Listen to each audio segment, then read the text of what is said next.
जो अभी सत्ता में जो लोग बैठे हुए हैं वो सारे लोगों का सोची समझी साजिश के तहत मनेर और बिहटा को काट दिया गया है। इससे सारी सुविधा यहाँ पे कागज में पास होता है, ज़मीनी स्तर पे ख़त्म हो जाता है। वैसे हर जन सरकार का जो मुद्दा है वो भारतीय मानवता पार्टी हर संभव रखने का प्रयत्न करेगी। राजनीतिक पार्टी में आकर के अपना स्वार्थ की पूर्ति करने के लिए लोग पार्टी का रजिस्ट्रेशन कराते हैं, बनाते हैं।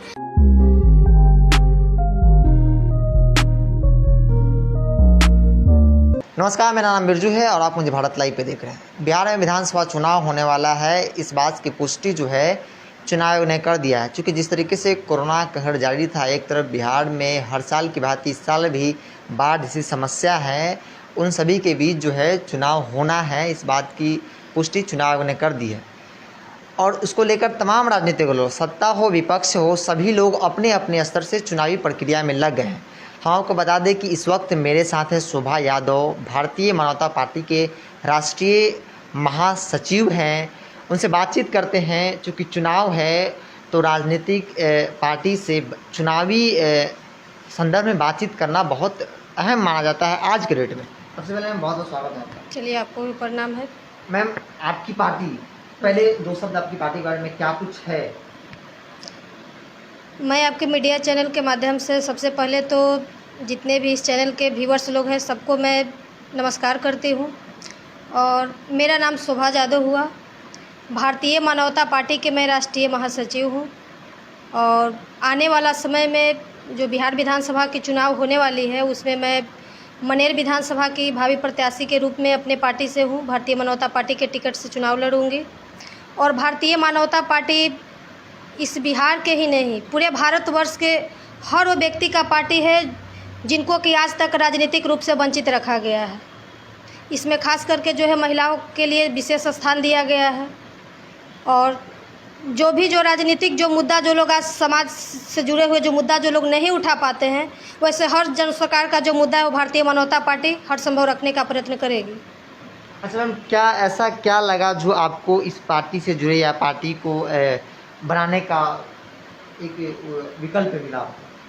देखिए, इस भारतवर्ष में पार्टियों की कमी नहीं है। जब से देश आज़ाद हुई है तब से लेकर के अभी 2020 तक लगभग 3000 के आसपास पार्टियां रजिस्टर्ड हो चुकी है, जिसमें कुछ मान्यता प्राप्त भी है, नेशनल लेवल की है, स्टेट लेवल की भी पार्टी है। लेकिन सारे के सारे पार्टी लोग हैं किसी न किसी धार्मिक उन्माद में एक दूसरा को उलझाए हुए रखती है। और सारे के सारे लोग बस राजनीतिक पार्टी में आकर के अपना स्वार्थ की पूर्ति करने के लिए लोग पार्टी का रजिस्ट्रेशन कराते हैं, बनाते हैं। लेकिन मेरा मेन मकसद है राजनीति में सत्ता प्राप्त करना नहीं। इस जो व्यावसायिक जो राजनीतिकरण का जो व्यावसायीकरण हो गया है उसको ख़त्म करके एक मानवतावाद राजनीति को स्थापित करना है। हम लोग इस व्यावसायीकरण राजनीति को बदल करके मानवतावादी राजनीति का शुरुआत करने आए हैं भारतीय मानवता पार्टी के बैनर तले से। अच्छा, इस बार जो है वर्चुअल होना है, वर्चुअल में आपकी पार्टी और आप किस हद तक कायम रहेंगी लोगों तक पहुंचने में? देखिए, वर्चुअल रैली समय का मांग है, इसका मैं स्वागत करती हूँ। लेकिन बिहार में जो है अभी जो सुविधा होना चाहिए वर्चुअल के लिए वो सुविधा नहीं है। उस सुविधा से लोग वंचित हैं। बहुत ऐसे गरीब दबे कुचले व्यक्ति जो हैं जिनके पास 2 वक्त के खाने के लिए रोटी नहीं है, तो जो स्मार्टफोन कहाँ से रख पाएंगे? स्मार्ट टीवी वो लोग के पास है नहीं, तो वो लोग तो वोट से और समाज का जो नेता है क्या उनको देने वाले हैं, क्या जो मुद्दा है उनसे तो वंचित रहेंगे। उनको जानकारी ही नहीं रहेगा कि क्या चीज़ है, तो चुनेंगे अपने अच्छा नेता को कैसे वो लोग चुन पाएंगे? वो लोग का कहीं ना कहीं वो लोगों का जो है इस राजनीति से दूर वो लोग को रखा जाएगा डिजिटल माध्यम से चुनाव होता है तो। और जिस टाइम से अभी जब अक्टूबर या नवंबर में जो चुनाव होने वाला है चुनाव आयोग के माध्यम से जैसा कि रिपोर्ट आया है, तो उस टाइम बिहार का जो है करीब 1 करोड़ से ज़्यादा आबादी बाढ़ प्रभावित होगा। वो लोग घर से दूर रहेंगे। तो उस अवस्था में कैसे हम कल्पना कर सकते हैं डिजिटल रैली के बारे में या चुनाव करवाने के लिए? मैं कैसे कल्पना मैं सोच सकती हूँ? मेरा तो भारत निर्वाचन आयोग से भारतीय मानवता पार्टी के बैनर तले मैं मांग करती हूँ कि अभी जो है बिहार में कोरोना की स्थिति को देखते हुए चुनाव नहीं कराया जाए। बिल्कुल, जब बिहार में की बात की जाए, जब आपदा कोई रूप लेकर आती है, कभी चमकी बुखार हो या कोरोना हो, तो कहीं ना कहीं बिहार के स्वास्थ्य विभाग जो है कटघरे में खड़ी हुई दिखती है। विपक्ष तो लगातार हमलावर है। क्या लगता है इस सिस्टम में विपक्ष, सत्ता के साथ साथ विपक्ष के लोग भी शामिल हैं क्या? देखिए, विपक्ष ऐसा नहीं है कि आज नया वो लोग राजनीति कर रहे हैं। जो सिस्टम यहाँ पे है पहले से उनका भी इसमें सहभागिता रह चुका है। बिहार के जनता के साथ अभी तक जो भी पार्टियाँ विपक्ष में है या जो पहले जो लोग शासन में थे या प्रेजेंट में जो शासन में है, सारे के सारे दोषी हैं। वो सारे का सहभागिता के कारण आज तक जो है नहीं शिक्षा का विकास सही ढंग से हो पाया है, नहीं कोई प्राथमिक स्कूल, प्राथमिक स्वास्थ्य केंद्र या प्रशासनिक व्यवस्था, सारा के सारा जो है एकदम समझिए कि ख़त्म हो चुका है। इसका कोई नामो निशान कहीं नहीं है। जो भी चीज़ होता है बस सरकारी आंकड़ा फाइल में ही होता है। मतलब जो है ज़मीनी स्तर पर दिखने के लिए कुछ नहीं मिलता है। तो इसमें सबका मुख्य रूप से दोषी लोग हैं, जितना विपक्ष है उतना सत्ता पक्ष है। अच्छा, कहीं ऐसा तो नहीं ना कि आप केजरीवाल जी से उनको फॉलो करती हो? देखिए, मैं केजरीवाल जी को फॉलो नहीं करती हूँ। जो लोग समाज के मुद्दा को उठाते हैं, जो लोग समाज के दुख और दर्द को अपना दुख दर्द समझकर अपने जो है विधानसभा में है, लोकसभा में है, जिस कुर्सी पर बैठे हैं उस कुर्सी से उस आम जनता के दुख और कष्ट को उठाते हैं, उसको महसूस करते हैं, मैं उनके साथ हूँ। और अरविंद केजरीवाल जी जो वहाँ पे जो किए, मतलब जो शिक्षा में किए, स्वास्थ्य में किए, वहाँ का लोग उनको बताएंगे कि किनसे वो कितना वो संतुष्ट उनसे हैं। और मेरा जो है, मैं अपने स्तर से भारतीय मानवता पार्टी के रूप से मैं कहाँ करूँगी कि जो हम लोग का विचारधारा है, क्या मैनिफेस्टो है, जब समय आएगा तो मैं खुद घोषणा करूँगी कि मैं क्या करने वाली हूँ। पार्टी के राष्ट्रीय अध्यक्ष भारतीय मानवता पार्टी के राष्ट्रीय अध्यक्ष मनमोहन कृष्णा जी हैं, जो कि एक सामाजिक सोच वाले व्यक्ति हैं, जातिवाद को नहीं मानते हैं, मानवतावाद के राजनीति को उनका भी मेन मकसद है इस राजनीति को जो मानवतावादी राजनीति बनाने का लक्ष्य है। उन्हीं के लक्ष्य के साथ हम लोग मिल करके इस लक्ष्य को जन जन तक पहुँचाने का कार्य करेंगे। अच्छा, अगर बात करें मनेर विधानसभा की, चूँकि आप यहाँ से चुनाव भी लड़ी, इस बैनर तले, इस पार्टी के बैनर तले चुनाव लड़ेंगी, तो यहाँ की बात की तो यहाँ किस हद तक सरकार की योजनाएं इतने दिनों में, आज के नहीं पक्ष विपक्ष सब लोग राज कर चुके हैं, बिहार की सत्ता कुर्सी पर बैठ चुके हैं, उन लोगों की कितनी योजनाएं सफल रहीं, क्या क्या समस्याएं यहाँ पे आपके क्षेत्र की बात की? देखिए, सबसे पहले तो बहुत शर्म की बातें हैं कि बिहार की राजधानी पटना जिला में मनेर विधानसभा है, और जिसका दूरी की मनेर से पटना राजधानी से आने में 1 घंटा बहुत ज़्यादा लगता है, तो 1 घंटा लगता है, और उस क्षेत्र का विकास सही ढंग का नहीं हो पाया है, जिसको कि हम लोग महासिटी कहते हैं या ग्रेटर पटना भी इसको बोला जाता है, बिहटा को, जो कि मनेर विधानसभा का ही क्षेत्र है। सारी सुविधा यहाँ पे कागज़ में पास होता है, ज़मीनी स्तर पे ख़त्म हो जाता है। जो यहाँ का मनेर का जो है, मनेर विधानसभा का हाल में पटना जो है एक रिंग रोड बनने के लिए पटना में प्रोजेक्ट आया है, रिंग रोड।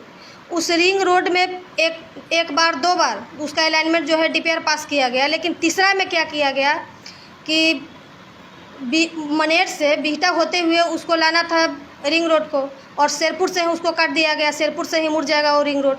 तो इसको भी कहीं ना कहीं क्या है, यहाँ जो भी राजनीतिक दल के जो लोग हैं या जो अभी सत्ता में जो लोग बैठे हुए हैं, वो सारे लोगों का सोची समझी साजिश के तहत मनेर और बिहटा को काट दिया गया है इसे।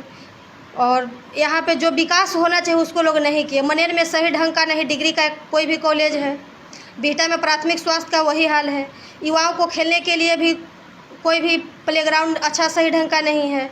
उसके बाद जो है मनेरी जो दरगाह जो है सूफी संत का जो है, उस पर भी वो दर्शनीय स्थल है, पर्यटक स्थल है, और सालाना उस पर मेला लगता है, उसको भी विकास वहाँ नहीं किया गया। उसमें जो एक होटल जो रिजॉर्ट जो बना था, उसको सीएम जो है 2 बार उसको उद्घाटन किए, उसमें उद्घाटन किया गया लेकिन कोई काम नहीं किया गया, बस जनता का पैसा लगा और उसको एक बना करके और रख दिया गया, उसमें कोई काम उससे नहीं लिया, कोई भी फ़ायदा नहीं हुआ। इधर हाल में जो है वो चिन्हित किया गया था कोविड हॉस्पिटल बनाने के लिए, तो वो अगर बन जाता है और वो अगर स्टार्ट अगर हो जाएगा तो कुछ ना कुछ मनेरवासियों के लिए जो है सुविधा उससे मिल पाएगा। इसके बाद है संगम घाट, जो 3 नदियों का संगम है मनेर में, वो भी पर्यटक स्थल के रूप में है, 3 नदियों का संगम है। तो और मनेर के ही नहीं और पटना ज़िले के नहीं, पूरे भारतवर्ष के लोग इस संगम में आते हैं दर्शन करने के लिए, स्नान करने के लिए। उसको जो है मैं भारतीय मानवता पार्टी के राष्ट्रीय महासचिव के साथ साथ इस पार्टी में जितने भी लोग हैं, सब लोगों का ये डिमांड है भारत सरकार और बिहार सरकार से कि मनेर का जो संगम घाट है उसको फिल्म सिटी के रूप में बनाया जाए। जैसे राजगीर जो बनाया जा रहा है, वो तो सही बात है, राजगीर बनाया जा रहा है, लेकिन ये जो है पटना राजधानी का क्षेत्र है। अगर बाहरी कोई भी लोग आते हैं बिहार में तो उनका मानना कहाँ, मतलब फिल्म सिटी कहाँ है, तो होगा कि मन पटना में है, पटना का क्षेत्र है, यहाँ से जुड़े हुए जो भी आसपास के जो लोग हैं उनको रोज़गार सृजन होगा। इससे बहुत बड़ा जो टैक्स बिहार सरकार को मिलने वाला होगा वो बिहार सरकार के लिए फ़ायदेमंद होगा। इस तरीक़ा की मैं मांग करती हूँ। अच्छा, यहाँ की युवाओं को लेकर बात की, युवा आज की डेट में बहुत मैटर करता है, वोट बैंक बहुत बड़ा है, युवाओं को लेकर क्या सोच रही हैं? देखिए, युवा शक्ति एक बहुत बड़ा शक्ति होता है। किसी भी राज्य, समाज या देश के निर्माण में युवाओं की एक अहम भूमिका होती है। अपना जब देश आज़ाद हुआ था उस टाइम भी एक नरम दल के नेता थे और एक गरम दल के नेता थे जिन्हें क्रांतिकारी बोला जाता है। तो क्रांतिकारी जो दल होते हैं वो हक को पहले प्रेम से मांगते हैं, अगर वो हक को नहीं मिलता है तो उसको लोग छीनते भी हैं। और मैं ऐसे क्रांतिकारी को मैं सलाम करती हूँ। और आज के टाइम में आपके चैनल के माध्यम से जितने भी युवा इस हमारे वीडियो को जो लोग देख रहे हैं वो सारे लोग को मैं कहूँगी कि आप लोग भी चंद्रशेखर आज़ाद, भगत सिंह, सुखदेव गुरु जैसे से प्रेरणा लेकर के आप लोग भी अपने हक और अधिकार के लिए आप लोग लड़िए। चूँकि यहाँ की जो सरकार है वो युवाओं को बस यूज करती है और यूज करने को यूज एंड थ्रो के काम वो लोग करती है। युवाओं के लिए रोज़गार का कोई संसाधन यहाँ पर नहीं बनाया गया है। सारे युवा लोग पढ़ करके भटक रहे हैं। आज क्राइम क्यों बढ़ रहा है? बेरोजगारी उसका मेन मकसद है। बेरोजगारी से बढ़ रहा है, लोगों का प्रतिदिन खर्च बढ़ते जाता है और उसका इनकम हो नहीं रहा है। तो आप देखिएगा कि पहले लूट होता था, उसके बाद अब तो नया जो है डिजिटल के माध्यम से चुनाव, उसी तरीक़ा से डिजिटल लोग क्राइम भी कर रहे हैं। सोशल मीडिया के माध्यम से लोग ठगते हैं, शिकार कर रहे हैं। तो इसमें जो है सरकार को सही ढंग से युवाओं के लिए उसका रोज़गार को सृजन करना चाहिए। हर एक विभाग में जो है वैकेंसी को अभी नहीं निकाला जा रहा है, हर चीज़ को प्राइवेटीकरण किया जा रहा है। तो प्राइवेटीकरण जब किया जा रहा है तो उसमें वैसे लोगों को ही बुलाया जाएगा जो कि व्यवसायीकरण से लोग जुड़े हुए हैं, उनके सगे संबंधी है। बाकी आम लोग तो वंचित रह जाएंगे इसमें, जिसमें युवा लोग का शिकार हो रहा है। मैम, आप भी स्कूल कॉलेज से जुड़ी हुई हैं, स्कूल चलाती हैं, क्या लगता है जब बिहार में शिक्षा की बात होती है तो सबसे नीचे पायदान पर बिहार का नाम आता है।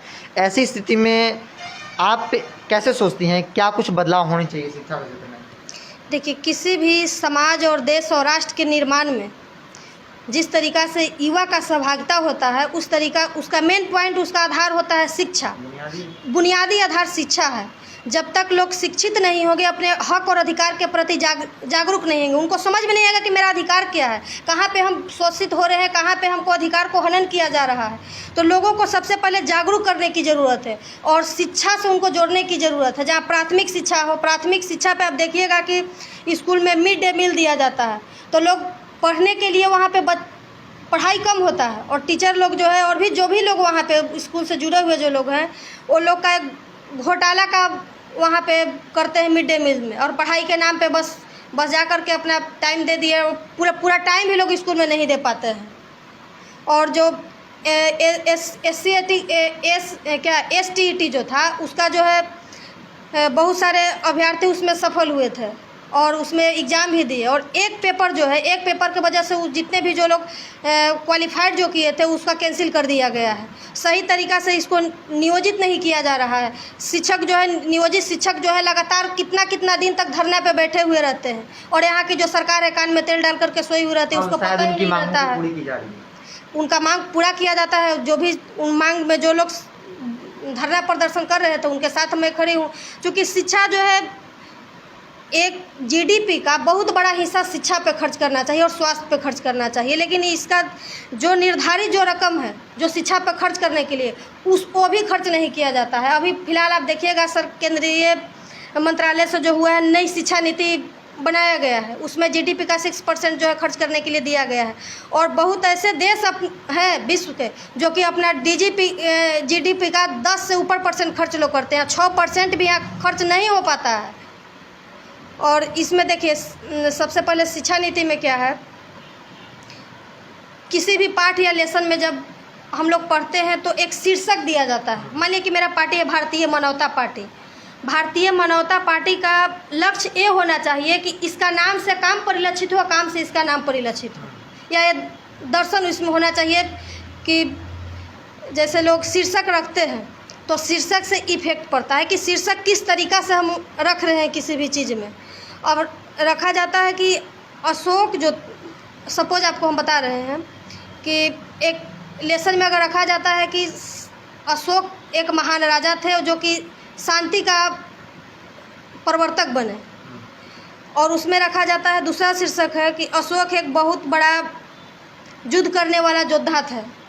तो एक आता है कि शांति का प्रवर्तक थे, उसमें देखने से ही पता चलता है कि नहीं इसमें कुछ सीखने योग्य है, अनुकरणीय है। और योद्धा जो होता है, तो योद्धा मतलब एक युद्ध होता है। युद्ध ऐसा तो बोला जाता है कि युद्ध ही व्यक्ति को महान बनाता है, ये तो सही बात है, लेकिन युद्ध से बहुत ऐसे जो छोटे छोटे जो बच्चे जो लोग उस चीज़ को पढ़ते हैं, उतना उनके पास माइंड डेवलप नहीं होता है कि उस चीज़ को अच्छे तरीक़ा से समझ। जो अवगुण है उसको लोग जल्दी फ्लो करते हैं, जो सद्गुण है उसके ऊपर विचार करने में वो लोग कहीं ना कहीं पीछे रह जाते हैं। तो मैं कहना चाहती हूँ, जो भी लोग शिक्षा नीति में, जो भी NCERT में जो लोग भी इस पाठ्यक्रम को जो बनाते हैं, वो एक शीर्षक को इस तरीक़ा से रखें कि बच्चे जो शीर्षक को देख करके पढ़ने के लिए उत्सुक तो हो जाए। अच्छा, आपकी पार्टी की बात करें तो आपकी पार्टी बिहार विधानसभा चुनाव में 243 सीटों पे चुनाव लड़ेगी या किसी के साथ गठबंधन में चली जाएगी? देखिए सर, अभी तो गठबंधन के लिए बहुत सारे थर्ड फ्रंट के भी रूप में हैं, अदर छोटे छोटे जो भी लोग पार्टियां हैं, सब जगह से हम लोगों को कॉल मैसेज आ रहा है, मिले जुले भी हैं बहुत लोगों से। लेकिन मेरा मेन विज़न है कि जो भी व्यक्ति समाज के जो दबे कुचले शोषित वर्ग के जो लोग रह गए हैं, वैसे लोगों को आज तक भागीदारी नहीं मिला है राजनीति में। तो उन लोगों को हम अब भारतीय मानवता पार्टी के बैनर पार्टी में अपने इस पार्टी के टिकट से वैसे लोगों को हम टिकट दें, ताकि वो लोग समाज में चुन करके अच्छे विधानसभा में पहुँचे, अपने समाज का जो मुद्दा है वो लोग उठाए। और टिकट का कोई चार्ज वगैरह नहीं है, टिकट बिल्कुल फ्री है। कोई भी समाज सेवी व्यक्ति हो, चाहे वो किसी भी धर्म, किसी भी समुदाय से हो, वो लोग हमारे भारतीय मानवता पार्टी से टिकट के लिए संपर्क कर सकते हैं, बशर्ते जो है उनका क्रिमिनल बैकग्राउंड न हो, एक पढ़े लिखे लोग हो, वैसे लोगों की सोच है। और इसमें 65% महिलाओं के लिए हम लोग आरक्षित किए हैं भारतीय मानवता पार्टी। पूरा भारतवर्ष की अभी कोई भी ऐसी पार्टी नहीं है जिसमें कि 65% महिलाओं को आरक्षित टिकट के लिए है या पदाधिकारी के रूप में है। लेकिन भारतीय मानवता पार्टी नारी शक्ति को प्रथम स्थान देते हुए 65% महिलाओं के लिए टिकट रिजर्व रखती है। अगर उससे अधिक भी महिलाएं आती हैं तो सर्वप्रथम महिलाओं को टिकट दिया जाएगा, क्योंकि नारी शक्ति जब तक आगे नहीं बढ़ेगी तब तक देश और समाज का सही विकास नहीं हो पाएगा। क्या 243 सीट पर लड़ेंगे आप? 243 सीट पे लड़ने के लिए हम लोग घोषणा किए हो, 243 पे लड़ेंगे। और जितना सीट पे हमारे कैंडिडेट आते हैं उतना सीट पे हम लोग तो ऐसे भी अकेले लड़ने के लिए घोषणा किए हैं, लड़ेंगे। और इसमें जो है वहाँ के जो स्थानीय मुद्दा जो रहेगा वो मुद्दा पे हम लोग चुनाव लड़ेंगे, यहाँ किसी के चेहरे पे लड़ाई नहीं लड़ा जाएगा। और मैं आपके चैनल के माध्यम से मैं सभी को ये बताना चाहती हूँ कि जो भी लोग हमारे वीडियो को देख रहे हैं, वो लोग जो है अपना मुख्यमंत्री को नहीं चुनिए। मुख्यमंत्री बनाने के लिए चिंता आप लोग छोड़ दीजिए कि मुख्यमंत्री किसका बनेगा। आप लोग जो है अपना विधायक को चुनिए कि आपका विधायक कौन होगा। आपके क्षेत्र में आपका मुख्यमंत्री नहीं वहाँ काम करने जाएंगे, आप उनसे डायरेक्ट फेस टू फेस आप जा करके नहीं मिल सकते हैं। आप अपने प्रतिनिधि जो आपका है, जो आपका विधायक जिसको आप चुनने वाले हैं, अपने 5 साल के भविष्य के लिए एक अच्छे व्यक्ति को आप चुनिए, जिससे कि आप अपने दुख दर्द को बता सकते हो, आपके दुख दर्द को समझने के लिए और आपके हक के लिए आवाज़ उठाने में सक्षम हो, वैसे लोगों को आप चुनिए। बिल्कुल, बहुत बहुत धन्यवाद। जैसा कि आपने सुना, शोभा यादव थी भारतीय मानवता पार्टी के राष्ट्रीय महासचिव, जिन्होंने साफ कहा कि हमारी पार्टी जो स्थानीय मुद्दे पर चुनाव लड़ेगी, और जो भी लोग अगर टिकट लेना चाहते हैं, उनका बैकग्राउंड क्रिमिनल बैकग्राउंड नहीं हो, समाजसेवी हो, पढ़े लिखे हो, उनको मौका दिया जाएगा। तो फिलहाल के लिए इतना ही। जुड़े रहें भारत लाइव के साथ। नमस्कार। बढ़ाएं अपना कदम सक्सेस की ओर शिखर करियर इंस्टीट्यूट के साथ। शिखर करियर इंस्टीट्यूट पूर्वी भारत में एकमात्र कोचिंग संस्थान जो एक्सक्लूसिवली है मेडिकल एंट्रेंस एग्जाम के लिए।